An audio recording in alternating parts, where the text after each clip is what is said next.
Last question for me. As soon as Keith Thurman pulled out with a bicep injury, all of a sudden I see you in Vegas with Tim Tszyu. Yeah. Seem like you're like the resident Sebastian Fundora sparring. Yeah. Right?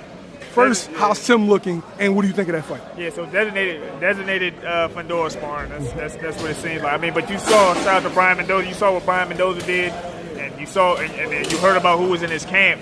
So anybody that fights Fundora, if you don't try to get in touch with me or get in touch with Brian to get in touch with me, it's gonna be like, bro, why? Why you ain't call that Fox kid like Brian did and things like that? So Brian is actually who set the joint up. He told me like before anybody really found out, he just called me. I'm about to go to bed. As I keep telling me, I was about to go to bed. It's like close to 12 at night, 12 midnight on a Sunday. He called me. I'm like, what's up, champ? He said, man, not much. I'm just telling you right now, Thurman's out.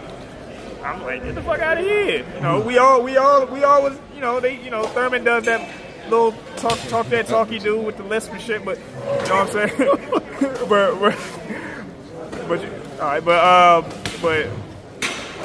but yeah, I was just so I had a little. I definitely wanted to see it, but he said Fundora was gonna move up was gonna move to the main event slot and take him on, and you know they already had been sparring.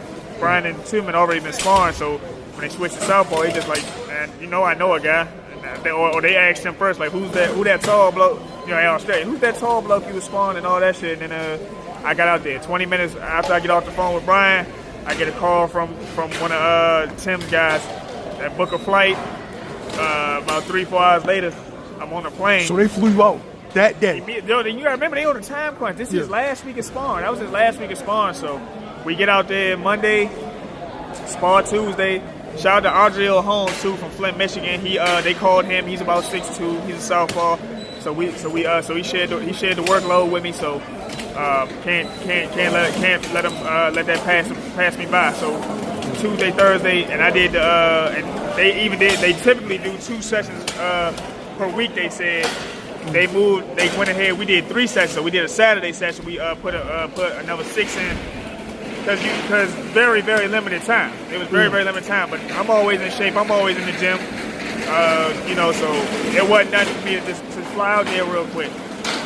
Get around. And this is like peak condition Tim Tszyu, you know what I'm saying? Peak condition Tim Tszyu, so I'm doing so this is the best version we're gonna get from him. And I gave him all the rounds he needed, you know what I'm saying? And you know, his manager, his coaches, everybody, they were very hospitable, man. Shout out to Coach Oleg and Glenn Jennings, his manager. Now, as far as he goes, how was he looking in camp, and who do you think will be victorious that night? I mean, he looked good in camp. You know, you get real up close and personal when you're in the ring with somebody, man. And they put us in a small ring too, but you know, ain't nothing small thing to a giant. You know what I'm saying? You know, we boxed, and it was very much a chess match. You know, he's not as basic or up and down as people think. What you might have seen from him in the past, he's getting better. He's improving each time he fights, and you know, being able to spar with him, you know, I know he's a heavy puncher.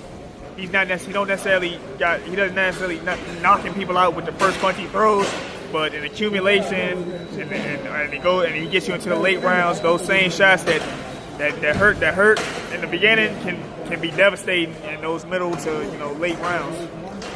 So I mean, to pick based off of I only sparred Tim, but I would pick him. I would definitely pick him for the win.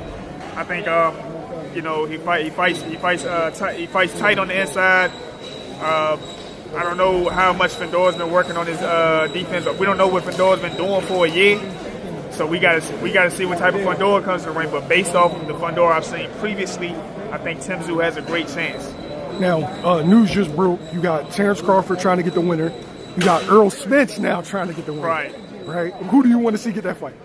I mean, if I'm being honest, who I want to see get the fight? I mean, Terrence get the fight. I mean, he won. He won the biggest matchup in the last 5 years. The most talked about matchup. He deserves, or now you're gonna say he deserves. I'll try not to use that word. He earned the first crack. He earned first crack at whoever he wants at that next division. If he wants it to be Tim Tszyu, he's earned first crack. Do you think the business of boxing is going to show otherwise? You know how we feel like we should see this matchup or that matchup. In the business of boxing, be like, Well, when it comes to the business of it, I think Terrence is going to would be the bigger fight against versus him and versus Earl, as opposed to Earl, I should say. So Earl, I think Bud versus Tszyu is going to be two undefeated guys. That's bigger than Spence versus Tszyu right now. Had it been Spence that won, I would say Spence should get crack at Tszyu. Rightfully so, right? Yeah. I mean, you just based off of I earned it. I literally earned it. You know what I mean? Yeah, there was talk that Tim Tszyu could possibly vacate the WBO and pursue a fight with Spence first, and then do a fight with Crawford.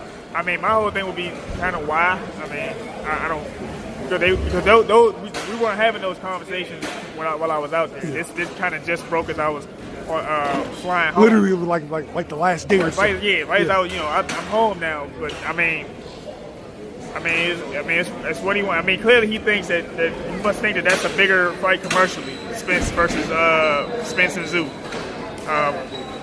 But nah, I think I would rather see Bud and Tszyu right now.